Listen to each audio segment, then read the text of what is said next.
If you know me, you know that I'm a huge supporter of our electric future. With vehicles like hybrids, plug-ins, or full electrics, that is the direction the industry is moving, and I'm all on board with it. This, my friends, is a 2021 Toyota Highlander Hybrid Platinum. There's a $2,000 price difference between the regular Highlander and the Hybrid, which is pretty affordable, and for the most part, the rest of the vehicle is pretty much in line with other three-row mid-size crossovers, and the Hybrid certainly helps to stand out. The other vehicle that we've tested in this segment with a Hybrid is the new Ford Explorer. However, we did not have it for a full week, so we won't be comparing any fuel economy numbers with it. Now, this fourth generation Toyota Highlander launched as a 2020 model year. The 2021 adds the new XSE trim, it's a sport trim, and all models get updated to the Toyota Safety Sense 2.5 Plus system. Now, that includes the left turn intersection support, emergency steering assist, dynamic cruise control now supports curve speed management, and lane departure alert with steering assist now includes the enhanced line and road recognition system, and the lane trace assist system features quicker control after lane changes. Now, since we didn't feature the new or previous generation, this is all new for us here, so we are going to be going over everything you need to know about the Toyota Highlander. Starting with the 2.5-liter engine. It's a four-cylinder engine producing 186 horsepower, 175 pound-feet of torque, and uses 3 permanent magnet synchronous AC motors for full combined power of 243 horsepower.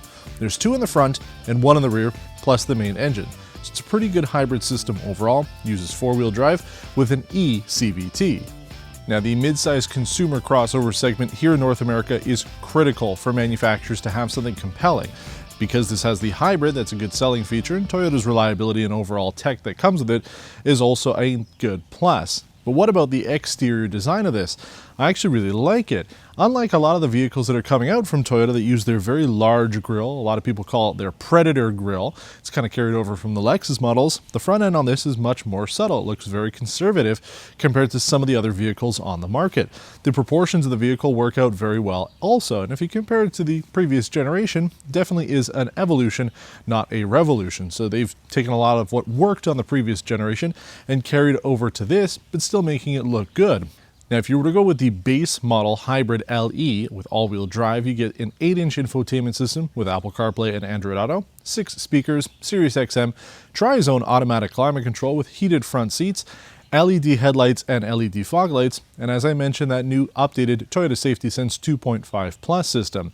You also have a smart key with push-button start, blind spot information, and rear cross-traffic alert. It's pretty good for a base model. But because we have the top-end Platinum here, we get quite a bit more, including a 12.3-inch infotainment system, the panoramic view monitor, so 360-degree cameras, a color head-up display, a TFT multi-information display for the driver's cluster, unique Platinum interior designs, heated second-row captain's chairs, and a digital rear-view mirror. We're starting to see this a lot more from manufacturers. The first ones we really talked about came on Buick and Cadillac vehicles, and now a lot of the other manufacturers are starting to incorporate digital rear-view mirrors.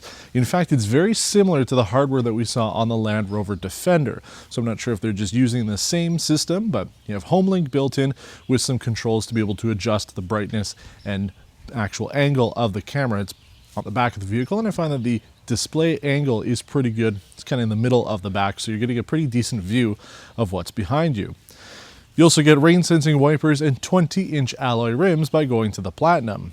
Now, yes, this is fully loaded for this. However, it isn't technically a Platinum trim. It's a package on the limited trim, which is why the pricing is a little different. We have a base MSRP and more for it. So with the limited and everything else that comes with it, we also have dynamic torque vectoring all-wheel drive, an 11-speaker 1200-watt JBL audio system with navigation, Qi wireless charging, ventilated front seats with a heated steering wheel, the panoramic moonroof, power liftgate, the premium LED headlights on top of the regular LED headlights that you would normally get, parking sensors, and that HomeLink system built into the mirror with a car alarm. So you do get a lot of stuff for about $56,000 Canadian. Now, I know a lot of outlets will compare this to bigger SUVs, bigger crossovers like the Kia Telluride or Hyundai Palisade. And yeah, you do have 7-passenger seating with this configuration. We have 2 captain's chairs in the second row and a third row with 3 seats in it.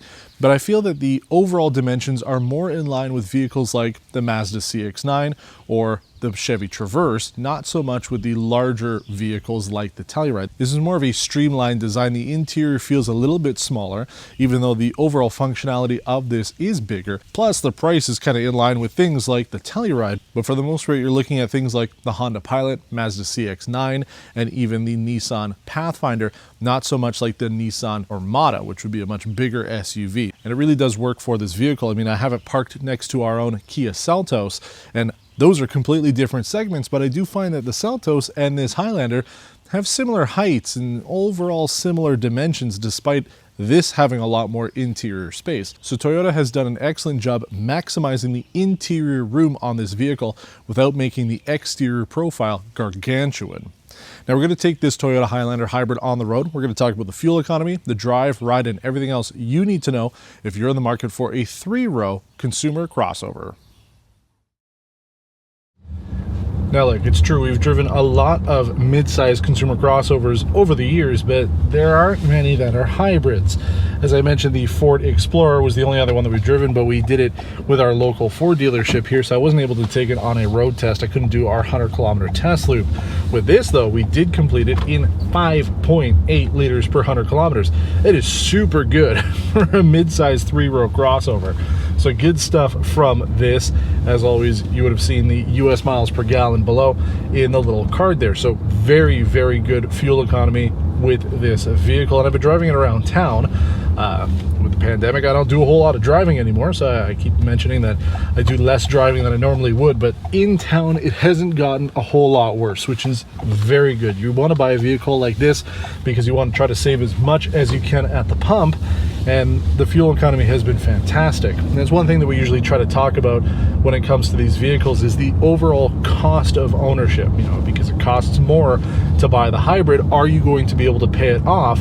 And I'd say yes. With the $2,000 premium to get the hybrid, you should be better off paying that off by having much better fuel economy. This would probably be doing closer to like 9.5 liters per 100 kilometers. So if we're saving almost like 4 liters per 100 kilometers by having the hybrid, going to work out really well for you. You're going to be able to make that money back. So $2,000 difference makes sense. This is the one that I would go for.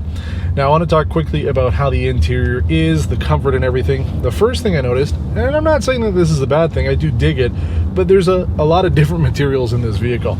We've got like a chocolate brown on the top of the door cards and some parts of the dashboard. There's some black trim on the dashboard as well with the steering wheel. We've got like a, not even brushed aluminum, but it's kind of like a carbon fiber-esque metallic design that runs around some of the dashboard area, plus regular metal trim. And then we've got the caramel interior on here, so that's different color as well. And then we've got some plastic wood trim on the center and door cards. So I mean, there is a lot of different materials on the inside here, but it kind of works. I like it. I think that the color on this is really good. I do like having multiple colors on a vehicle. I know it might not be for everybody. We do hear from some people that you guys don't like the interior colors that we usually have. I don't pick them, but I like this, so it works for me. There are a number of color choices too, depending on which trim you go with and what you ultimately want. So works out pretty well. Seat comfort, very good as well. I find that the bolstering, the seat cushions on this, very, very comfortable. They're thick, so when I sit into it, I kind of sink into the seats a little bit more than I would in other vehicles. Kind of similar to what Nissan has with their zero gravity seats. So if you're looking for ultimate comfort, this is definitely a good choice. I'm super comfortable in here. Lots of storage compartments, little places to put things. You've got different trays in the center console and dashboard area. You've got the armrest, slides out of the way to have the wireless phone charger, so your phone's kind of protected. I use an iPhone 12 Pro Max with a case. Doesn't quite fit in that little tray, but it does charge. So keep that in mind. Plus you can lift that up. You have a storage compartment under there. So there's a lot of stuff. There's a little place even for your wallet just beside your left knee. So there's a lot of good storage places on here. I like it. Second row captain's chairs, they work. The third row as well. You can see on the B-roll how I fit into those. So keep that in mind. I'm a big guy, not necessarily going to be sitting in the third row, but the second row is where I think adults will be the most comfortable, plus with the tri-zone climate control there and the side sunshades, good stuff going on there. So overall, you're getting a lot of stuff with the interior on this, exterior as well. The safety tech has worked out well for me. My only complaints are the digital screens on here, our 12-inch infotainment system, as well as the digital rear view monitor. I just find that there's too much glare if there's sun outside. Today, not so much. It's very overcast. It's not making much of a difference, but I have found in certain situations, and more situations than normal, the screens are pretty unusable because there's just too much sun hitting them and they reflect a lot of it. So that'd be my one complaint about both systems, both the rear view and the infotainment system. Sometimes you just can't see anything on it. Is the map quality good? Yeah, it's functional, it works. We have a split screen setup for it. We can have a number of different options on there, like your climate settings, music settings. I have it on the hybrid setting so I can see what I'm doing at all times, so how charged up the battery is, whether the engine's running or not. It works pretty well. So it's not the best system out there, but it definitely works, gets the job done. So how about the drive, ride, and handling of this? I have kept this vehicle completely in eco mode because I like to save money at the pump, and even in eco mode it works very well. We have an EV mode button. A lot of you made fun of me back when I did the Kia Niro the first time, saying I wish that vehicle had it, and so many vehicles we've tested recently that are just regular hybrids have it. So I guess I've been vindicated a little bit, but it works out. I don't really worry with the EV button. I let the car determine what mode it needs to be in. The transition from gas to electric is seamless. There are no, there's no jittering, there's no lag, there's no latency.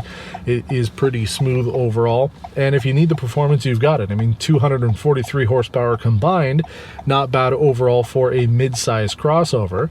It's slightly on the lower end of things, but we are moving in that direction. It's, again, something I talk about quite often here on Test Drive. We're having smaller engines, smaller displacements, so that is the direction we're moving in. At 2.5 liters on this one, it's not bad, but for the most part, it's kind of what you're getting now in this segment. So it works. It's a hybrid. I like it.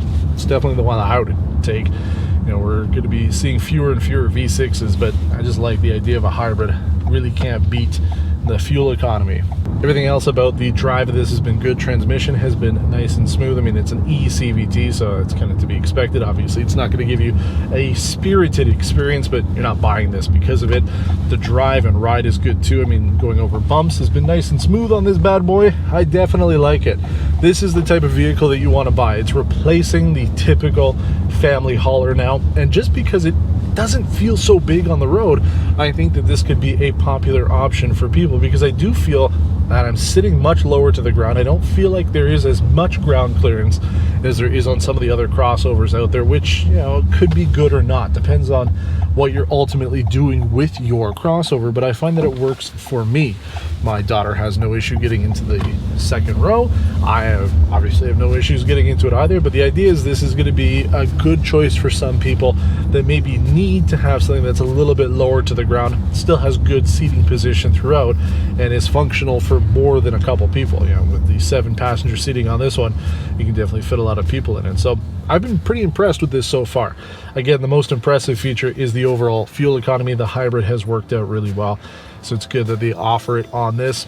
We're going to be seeing more of it. A lot more vehicles over the next couple of years are going to be coming out with hybrid tech, regular hybrid technology, not plugins. So I'm excited to see what the industry will be doing, because we'll have a lot more competition. But for now, this is pretty much it. I'd be definitely interested if Toyota comes out with a Highlander Prime. I think that could be a killer vehicle, having a plug-in hybrid on this. That would just blow the doors off the competition to have that. But for the most part, if you're looking for a 3-row mid-size consumer crossover, you like the idea of a hybrid, you like the functionality and space that you get on the inside without having to have a behemoth on the road, then the 2021 Toyota Highlander should do the trick for you. If you have any questions about this episode of Test Drive, please let me know in the comments below. Give a thumbs up to the video if you liked it, and consider subscribing to the channel if you haven't done so already. Thanks for watching, and until next time, take care.